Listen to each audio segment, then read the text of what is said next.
जब हम असिद्ध होकर अपने बच्चों को अच्छी वस्तुएं देना जानते हैं तो यीशु ने कहा तुम्हारा स्वर्गीय पिता जो सिद्ध है, जो प्रेम है, जिसके अंदर कोई छल नहीं, जिसके अंदर कोई कपट नहीं, वो अपने बच्चों को और अच्छी वस्तुएं क्यों ना देगा। परमेश्वर ने आपके लिए बेस्ट रखा है, बेस्ट। परमेश्वर के लोगों के लिए परमेश्वर ने बेस्ट रखा है। कितने लोग अपने बच्चों को तब कुछ देते हैं जब वो भीख मांगते हैं आपसे। आप कहते खाना नहीं दूंगा, पहले घुटनों में आप भीख मांग, आंसू निकाल, तब तुझे दूंगा। नहीं तो परमेश्वर, जब हम असिद्ध होकर अपने बच्चों को अच्छी वस्तुएं देना जानते हैं तो यीशु ने कहा तुम्हारा स्वर्गीय पिता जो सिद्ध है, जो प्रेम है, जिसके अंदर कोई छल नहीं, जिसके अंदर कोई कपट नहीं, वो अपने बच्चों को और अच्छी वस्तुएं क्यों ना देगा। परमेश्वर ने आपके लिए बेस्ट रखा है, बेस्ट। परमेश्वर के लोगों के लिए परमेश्वर ने बेस्ट रखा है। तो सवाल यह है फिर क्यों परमेश्वर के लोग आज बेस्ट को नहीं देख रहे? क्योंकि उसका ज्ञान नहीं है, क्योंकि वह आत्मा में अभी भी सयाने नहीं हुए। गलातियों 4 अध्याय में लिखा है, इन गलेशियंस, उसमें लिखा है कि उत्तराधिकारी जब तक छोटा बच्चा है उसमें और नौकर में कोई फर्क नहीं है, यद्यपि सारी मिरास, सारी जायदाद का वो मालिक है। एक बहुत अमीर व्यक्ति है, आप समझिए रांची में है, बहुत अमीर है, हजारों एकड़ जमीन है, फैक्ट्रीज हैं, बहुत सारे नौकर चाकर हैं। जब उसके घर में उसके जो बच्चे हैं, वो बच्चे जो उस व्यक्ति का है वो उस बच्चों का है, मगर जब तक छोटे हैं उस मिरास का उपयोग वो नहीं कर सकते। उनमें और नौकरों में कोई अंतर तब तक नहीं होगा जब तक वो बढ़ नहीं जाएंगे। और हम तब तक आत्मिक सयाने नहीं होंगे जब तक हम एक चीज नहीं समझेंगे कि हमें उसके वचन में बढ़ना है। हम केवल यीशु के पास केवल चंगाई के लिए नहीं आते, वो चंगा करता है। फिर से मेरी बात को सुनिए, मैं नहीं कह रहा बिल्कुल भी, कई लोग कहते हैं यीशु के पास मत आओ किसी और चीजों से। नहीं, वो हमारा पिता है, उसके पास नहीं जाओगे तो किसके पास जाओगे? मगर वहीं पे नहीं रुक जाना है, आगे बढ़ना है, उसके वचन का प्रकाशन पाना है, उसके वचन में बढ़ना है। हमारी मन की आंखों को ज्योतिर्मय होना जरूरी है। इसीलिए पौलुस इफिसियों की कलीसिया के लिए प्रार्थना करता है और कहता है पिता इनको ज्ञान और प्रकाशन का आत्मा दे और उनकी मन की आंखों को ज्योतिर्मय कर कि वो तेरी महान बुलाहट को समझ सकें, तेरे उस महान सामर्थ को समझ सकें जिसने यीशु को मुर्दों में से जीवित किया। ओके, मैंने अभी शुरू नहीं किया वचन, मैं बस फाउंडेशन बना रहा हूं। रेडी हो आप वचन के लिए? ओके, सो मैंने आपको 3 चीज कही थी, ये 3 चीज, इससे आपका जय का जीवन कनेक्टेड है। आपको फास्टिंग करने की जरूरत नहीं है जय के जी, क्योंकि प्रभु तो पहले से चाहता है। This is the victory that overcomes the world. ये वो जय है जो दुनिया पर जय पाती है। इवन आवर फेथ, हमारा विश्वास।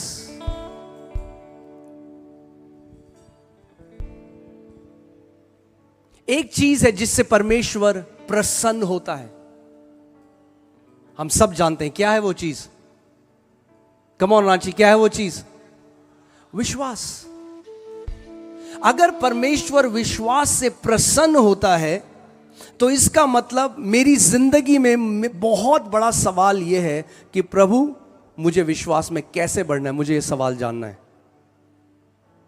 कितने लोग यहां पे परमेश्वर को प्रसन्न करना चाहते हैं? मुझे अपना हाथ दिखाओ कि प्रभु जब आपके जीवन को देखे तो वो गदगद हो जाए, कहे ये है मेरा बच्चा।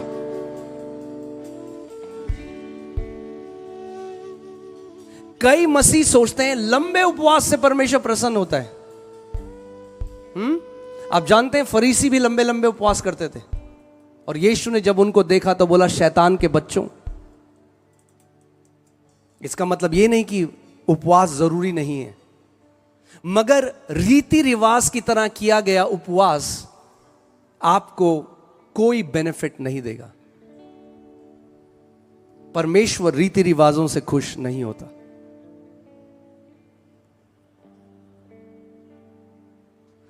यीशु एक चीज परमेश्वर का वचन में बताता है, परमेश्वर को विश्वास बिना प्रसन्न करना क्या है? अनहोना है, इम्पॉसिबल, असंभव है, इम्पॉसिबल है। आप परमेश्वर को प्रसन्न,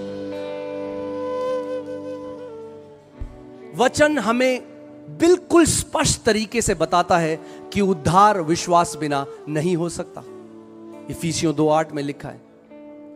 वचन हमें बताता है चंगाई विश्वास द्वारा होती है।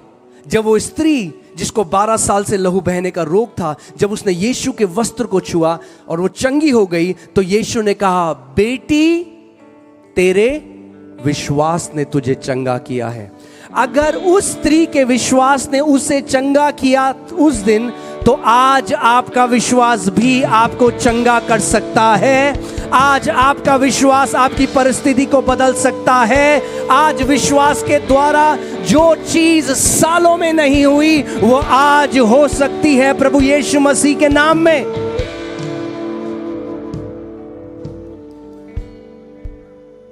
कई लोग हैं वो अपना पूरा जीवन भीख मांगने में और गिड़गिड़ाने में बिताते हैं, दुहाई देने में लगाते हैं, क्योंकि उन्हें लगता है कि यह परमेश्वर है जो हमारी प्रार्थना को नहीं सुन रहा।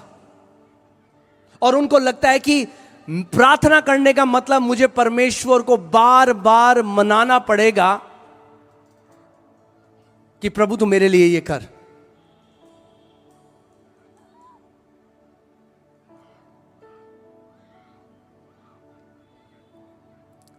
तैयार हो आप? सबसे जरूरी चीज राज्य में, एक सबसे जरूरी चीज है विश्वास को समझना कि वो एक सिद्धांत है, और विश्वास में बढ़ना। मगर विश्वास कैसे आता है? विश्वास कैसे आता है? सुनने से। मगर मूल भाषा में जब आप पढ़ोगे तो ये नहीं लिखा विश्वास सुनने से आता है, ये लिखा है विश्वास सुनते रहने से आता है। इट्स अ कंटिन्यूअस प्रोसेस, वो लगातार करी गई एक क्रिया है। विश्वास सुनते रहने से आता है। मेरे पीछे बोलो, विश्वास सुनते रहने से आता है। यानी जो चीज आप लगातार सुनते रहोगे उस चीज में आपको विश्वास आ जाएगा, चाहे वो सही है, चाहे वो अच्छी बात है, चाहे वो बुरी बात है। इसीलिए परमेश्वर का वचन हमें कहता है ध्यान धरो कि क्या सुनते हो। ध्यान धरो कि क्या सुनते हो, क्योंकि जो सुनते रहोगे वो विश्वास आपके अंदर आने लग जाएगा। अगर विश्वास सुनने से आता है, मैं आज आपको एक चीज तृप्त, अगर आप वो इमेज लगाइए, मैं आपको चाहता हूं कि आप ये समझें कि आपके जो कान हैं वो गर्भ है, गर्भ आपके चमत्कार का गर्भ है, आपके जयवंत जीवन जीने का गर्भ है। परमेश्वर से आपको जो चाहिए उसका गर्भ आपके कान है। अगर आप देखें तो एक कान और एक जो गर्भ है वो बिल्कुल सेम दिखाई देता है। परमेश्वर ने उसको वैसे ही बनाया है। आज लोग वो ध्यान नहीं, कान कहीं और है, वचन चल रहा है, कान कहीं और है। जैसी प्रार्थना, पास्टर जी पास्टर जी पास्टर जी। इसीलिए एक मीटिंग से दूसरी मीटिंग, दूसरी मीटिंग से तीसरी मीटिंग, सर के बाल उड़ गए, मगर जीवन नहीं बदला। कान, आपके जीवन में जो महान गवाही होगी, आपके जीवन में परमेश्वर के जो बड़े बड़े काम होंगे, उनकी शुरुआत होती है आपके कानों से। कहां से? आपके कानों से। और ये क्योंकि कानों से क्या करते हो आप? सुनते हो। और विश्वास कैसे आता है? नहीं, सुनने से नहीं आता। आपने सुना ही नहीं अभी मैंने क्या कहा। कैसे आता है? सुनते रहने से। विश्वास सुनते रहने से आता है, यानी आपके कान में। और ठीक है, रोमियो 10:17 लगाइए। विश्वास सुनते रहने से, और वो सुनता रहना किससे होता है? किससे? परमेश्वर के वचन से। मैंने कल भी आपको एक चीज बताई थी, परमेश्वर ने यहोशू को एक मास्टर की दी। क्या दी? एक ऐसी चाबी दी जो हर एक दरवाजे को खोल सकती है। और परमेश्वर ने यहोशू को कहा कि ये जो मेरा वचन है, व्यवस्था की जो पुस्तक है, उस समय तक व्यवस्था थी इसलिए व्यवस्था की पुस्तक थी, आज हमारे लिए जीवित वचन है। परमेश्वर, ये जो मेरा वचन है, ये मेरा वचन तेरे चित्त से ना उतरने पाए। मगर मूल भाषा में ये चित्त नहीं लिखा। अगर आप इंग्लिश बाइबल में भी देखें तो उसमें लिखा है, this book of the law shall not depart from your mouth. ये तेरे मुंह से रुकने न पाए। अगर आपका मुंह लगातार कुछ बोल रहा है तो आपका कान क्या करेगा? लगातार उसको सुनेगा। और अगर आपका लगातार कान सुनेगा तो कुछ आएगा। क्या आएगा? विश्वास आएगा। और अगर विश्वास आ गया तो परमेश्वर क्या हो जाएगा? प्रसन्न हो जाएगा। और अगर परमेश्वर प्रसन्न हो गया तो जीवन ब्लेस्ड हो जाएगा। Hallelujah, hallelujah. इसका मतलब एक प्रक्रिया है जो हमें समझनी है।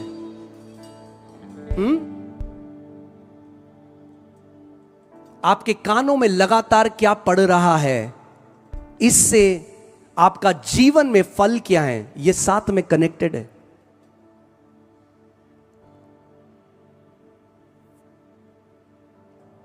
पहली चीज है कान। आपका कान द्वार है। किस चीज का द्वार है? आपके हृदय का द्वार है। आप जानते हैं, कुछ भी चीज आपके हृदय में सीधे नहीं जा सकती। आपने जो बार बार सुना आपके हृदय में चला गया। कितने लोग यहां पर, हमारा जो राष्ट्रीय गान है आप गा सकते हैं कभी भी, जब आपको बोले आपके मुंह से वो, कितने लोग? हाथ दिखाओ मुझे। आपने कब? हमने स्कूल में करा था। कितने साल हो गए? कई लोगों को कितने, क्या हुआ? क्योंकि आपने उसको रेपिटेटिव कहा, वो कहां चला गया? आपके हृदय में चला गया। जब आपके हृदय में चला गया, अब आपको किसी किताब से पढ़ने की जरूरत नहीं, अब वो आपके पास है, जब चाहे उसको बाहर निकाल सकते हो। ऐसा ही परमेश्वर के जीवित वचन के साथ भी करना है। ऑन रिपीट परमेश्वर के वचन की घोषणा करनी है, उसको बोलना है। जब आप लगातार परमेश्वर के वचन को बोलते हो तो वो आपके हृदय में चला जाता है। जब हृदय में चला गया तो वो आपका हो गया। आप पूरी बाइबल लेके चल सकते हो, मगर जीवन में वही पूरा होगा जो आपके हृदय में छुपा हुआ है, वो नहीं जो वचन आपके हाथों में है। आपको इस वचन को कब्जा करना सीखना पड़ेगा। कल हमने कुछ सीखा था, याद है आपको? प्रभु यीशु मसीह ने कहा, अगर तुम मेरे वचनों में क्या कर लो? उसमें अपना घर बना लो।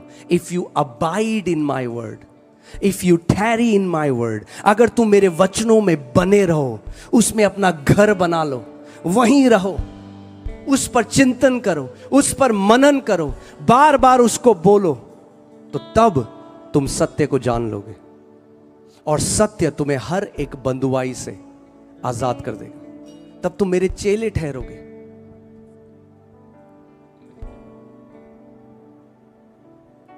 आज आपकी जो भी परिस्थिति है, आज चलिए अब प्रैक्टिकल करते हैं। फॉर एग्जाम्पल, उदाहरण के लिए ये सोचिए आपके जीवन में जो भी वो एक पहाड़ है इस समय, चाहे वो कैंसर हो सकता है, आपका पति शराब पीता है, आपका बेटा ड्रग्स में चला गया, या जो भी कोई चीज जो लोगों के परिवारों में होती है, एक दिक्कत है। अभी तक आपने गिड़गिड़ाया, सालों हो गए, कुछ नहीं बदला। आज मैं आपको कुछ कह रहा हूं, परमेश्वर के साथ अब आपको पार्टनरशिप करनी है अपने मिरेकल के लिए, अपने चमत्कार के लिए परमेश्वर के साथ एक साझेदारी करनी है। सबसे पहला आपको वचन में ढूंढना है कि मेरी परिस्थिति के लिए परमेश्वर का वचन क्या कहता है। क्या करना है आपको? आपको ढूंढना है कि मेरी जो परिस्थिति है, उस परिस्थिति के लिए परमेश्वर का वचन क्या कहता है, क्या प्रतिज्ञा मेरी परिस्थिति के लिए है। आप सोचिए, अगर कोई बीमार है, डॉक्टर ने कहा ये नहीं बचेगा, तेरे पास 3 महीने हैं। डॉक्टर ने क्या बोला? 3 महीने हैं। अब वो वचन पढ़ने लगा। वचन में आया, भजन संहिता 91 उसकी 16वीं आयत में लिखा है, मैं तुझे दीर्घ आयु से तृप्त करूंगा और अपने उद्धार का दर्शन दिखाऊंगा। अब ध्यान से सुनो, अब 2 आवाजें हैं। पहली आवाज है डॉक्टर की, जो कह रहा है तू कितने महीने बचेगा? 3 महीने। एक दूसरी आवाज है परमेश्वर के वचन की, जो कह रहा है तू कितना जिएगा? तू दीर्घ आयु जिएगा। अब कौन सी आवाज पूरी होगी उनके जीवन में, वो इस बात पर निर्भर करता है कि वो किस बात में अपना घर बनाएंगे, किस बात में अबाइड करेंगे। क्या डॉक्टर की बात को बार बार सोचेंगे, अब मेरे पास 3 महीने बच गए, मैं मरने वाला हूं, सबको बोलेंगे? क्योंकि जब वो बार बार उस पर चिंतन करेंगे तो वो कहां चला जाएगा? उनके हृदय में। और हृदय से क्या होता है? विश्वास। अगर विश्वास कर लिया कि 3 महीने ही बचे हैं, तो मैं आपको एक बात लिख दूं, 3 महीने ही बचे।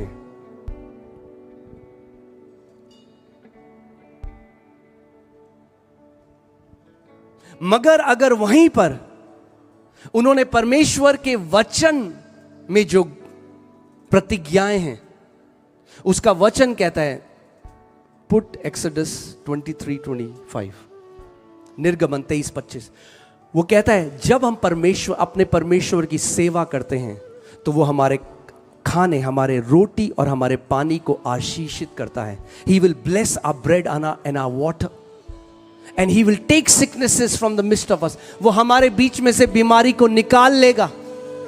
वो कहता है तेरे देश में कोई बांझ ना होगी। और फिर वो कहता है तेरे दिनों को मैं इस पृथ्वी पर पूरा करूंगा। I will fulfill the number of your days. Hallelujah. मैं तेरी आयु को क्या करूंगा? पूरा करूंगा। डॉक्टर क्या कह रहा है कि 3 महीने हैं। परमेश्वर क्या कह रहा है? मैं तेरी आयु को पूरी करूंगा। 2 रिपोर्ट हैं, 2 आवाजें हैं।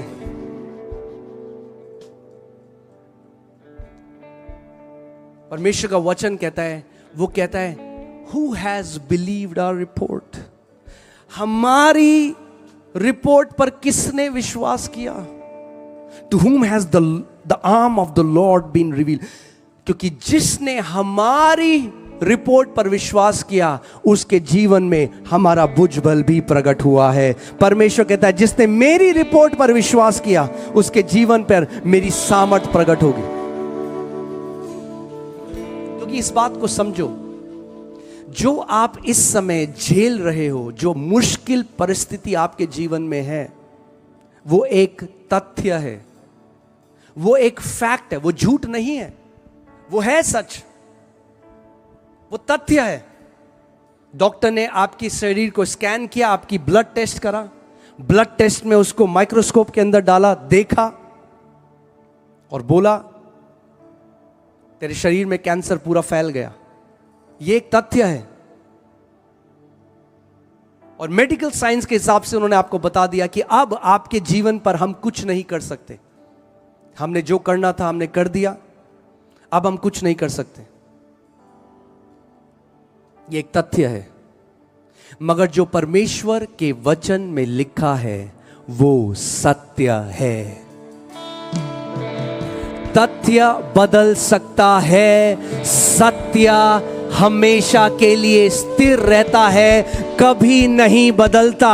Your word O Lord is forever settled in heavens. तेरा वचन परमेश्वर हमेशा के लिए, युगानुयुग के लिए परमेश्वर ये स्थिर है, ये बदलता नहीं है। मगर ये किन के ऊपर पूरा होता है? ये ऑटोमेटिकली पूरा नहीं होता। केवल क्योंकि वचन में लिखा है इसका मतलब ये नहीं अपने आप आपके साथ पूरा हो जाएगा। आपको उसको ग्रहण करना पड़ेगा, आपको उसको अपने दिल में डालना पड़ेगा, आपको दिन और रात उस पर मनन करना पड़ेगा, आपको उस प्रतिज्ञा पर कब्जा करना पड़ेगा। You will have to possess the promise of God by faith. अपने आप नहीं होगा, गिड़गिड़ा कर नहीं होगा, भीख मांग कर नहीं होगा, विश्वास की एक लड़ाई करनी पड़ेगी। बाइबल कहती है fight the good fight of faith, विश्वास की एक अच्छी कुश्ती लड़।